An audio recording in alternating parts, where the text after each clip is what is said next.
कर्क राशि वाले व्यक्तियों के लिए अगस्त का महीना क्या कुछ खास लेकर आया है। आइए इसके विषय में मैं आपको विस्तार से बताता हूं।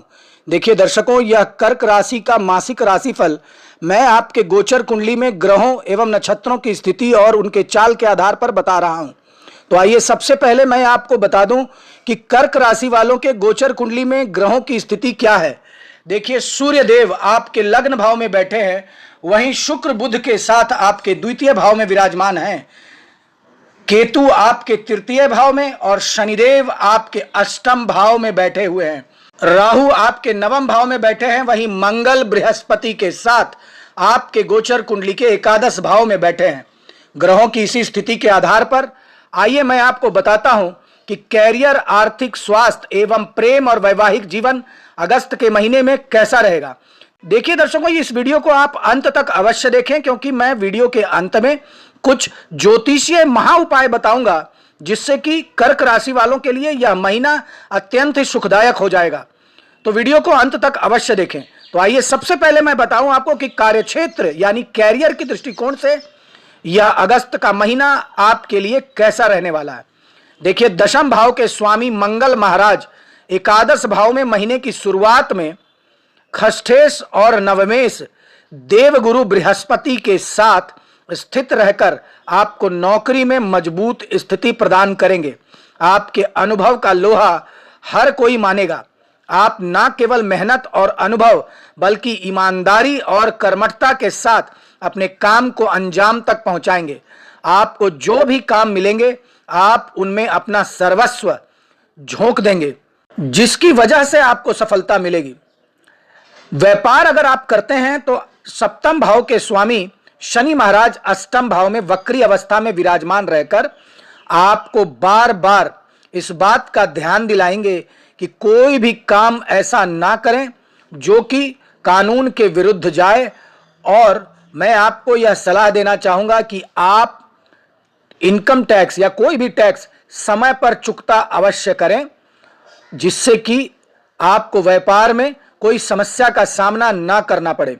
देवगुरु बृहस्पति एकादश भाव में विराजमान रहकर पूरे महीने आपके सप्तम भाव को देखेंगे, जिससे आपको व्यापार में नित्य नए लोगों से संपर्क स्थापित करने का मौका मिलेगा और उनके माध्यम से व्यापार में आगे बढ़कर आप अपनी व्यापार को सही दिशा में आगे बढ़ाने में सफल होंगे।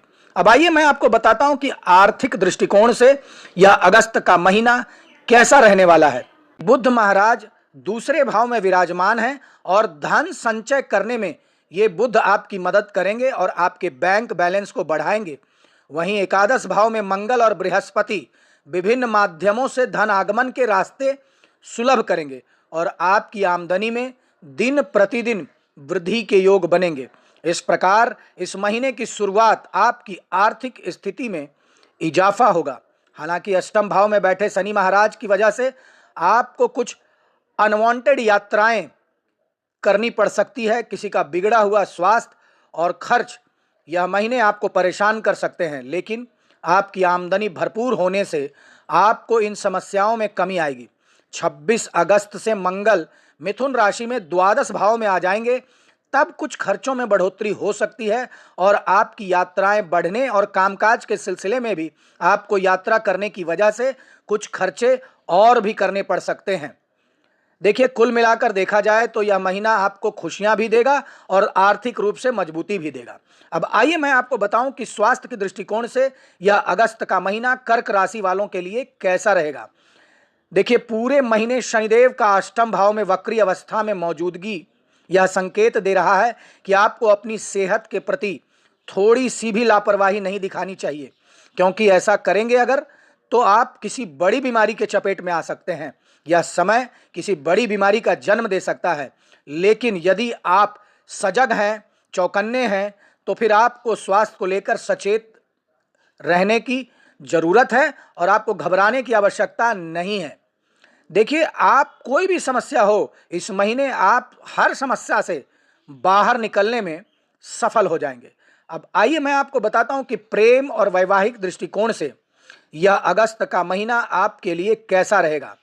देखिए, अगर हम प्रेम संबंध की बात करें तो दूसरे भाव में बुध और शुक्र तथा एकादश भाव में बैठे हुए मंगल और बृहस्पति, जिनकी दृष्टि पंचम पर पड़ रही है, इससे प्रेम संबंध में आपकी प्रगति दिखाई दे रही है। आप और आपके जो पार्टनर हैं एक दूसरे के और निकट आएंगे, एक दूसरे से और बॉन्डिंग आप लोगों की मजबूत होगी। देखिए, अगर आपकी शादी अभी तक नहीं हुई है तो फिर आपके लिए यह महीना बहुत ही महत्वपूर्ण रहने वाला है, क्योंकि आप अगर किसी से प्रेम करते हैं तो आप उन्हें शादी का प्रस्ताव इस महीने दे सकते हैं और आपको उसमें सफलता मिल सकती है। यानी प्रेम विवाह के प्रबल योग इस महीने दिखाई दे रहे हैं। और यदि आप विवाहित हैं तो फिर आपको थोड़ी सावधानी रखनी होगी, क्योंकि महीने की शुरुआत में सूर्य महाराज आपकी राशि में बैठकर सप्तम भाव को देखेंगे, जो वैवाहिक संबंध में कुछ कठिनाई दे सकते हैं। इसके अतिरिक्त सप्तम भाव के स्वामी शनि महाराज स्वयं अष्टम भाव में वक्री अवस्था में मौजूद है, जो कि ससुराल पक्ष से भी कुछ उतार चढ़ाव को दिखा रहे हैं। सूर्य और शनि का खड़ाष्टक योग वैवाहिक संबंध में थोड़ा तनाव का कारण बन सकता है, इसलिए अपनी ओर से ऐसा कोई भी कार्य ना करें जिससे आप और आपके जीवन साथी के बीच विवाद बढ़ जाए। हालांकि अच्छी बात यह है कि देवगुरु बृहस्पति पूरे महीने आपके सप्तम भाव पर दृष्टि बनाए रखेंगे, जिससे आपका रिश्ता समन्वय पूर्वक चलता रहेगा और कोई ऐसा बहुत बड़ा समस्या नहीं आएगी।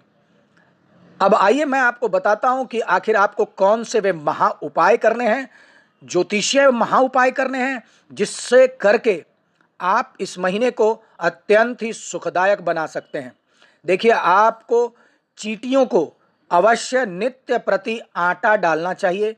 मंगलवार और शनिवार के दिन बजरंग बाण का पाठ अवश्य करना चाहिए।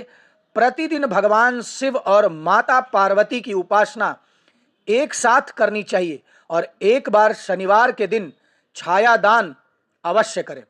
धन्यवाद।